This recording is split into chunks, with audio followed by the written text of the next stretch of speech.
Doomsday clock ఇప్పుడు మిడ్‌నైట్‌కి చేరువలో ఉంది. అసలు డూమ్స్‌డే క్లాక్ అంటే ఏంటి? ఇది ఒక సింబాలిక్ క్లాక్.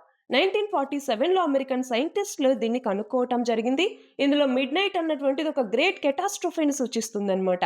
అంటే మనం మిడ్‌నైట్‌కి మూవ్ అయ్యే కొద్దీ మనం ఎక్స్‌టింక్షన్ వైపుగా మూవ్ అవుతున్నాము అనేసి అర్థం. ఫర్ ఎగ్జాంపుల్ 1991లో ఈ డూమ్స్‌డే క్లాక్ అన్నటువంటిది మిడ్‌నైట్‌కి దాదాపు 17 నిమిషాల దూరంలో ఉండేది. అది 2020కొచ్చేసరికి కేవలం 100 సెకండ్ల దూరానికి తగ్గిపోయింది. అదే 2025కొచ్చేసరికి కేవలం 89 సెకండ్లు. రీసెంట్‌గా 2026లో దీన్ని 85 సెకండ్లకి తగ్గించటం జరిగింది.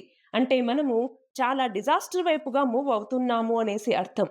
మరి దీనికి రీజన్ ఏంటి? ఎలా దీన్ని కొలమానం అన్నటువంటిది చేస్తారు? అంటే ప్రపంచంలో జరుగుతున్నటువంటి వివిధ రకాల పరిస్థితుల్ని బేస్ చేసుకొని. ఫర్ ఎగ్జాంపుల్ క్లైమేట్ చేంజ్ అన్నటువంటిది కావచ్చు, వార్స్, కాన్‌ఫ్లిక్ట్స్ అన్నటువంటివి కావచ్చు, అలాగే ఆర్టిఫిషియల్ ఇంటెలిజెన్స్ యొక్క యూజ్ అన్నటువంటిది కావచ్చు.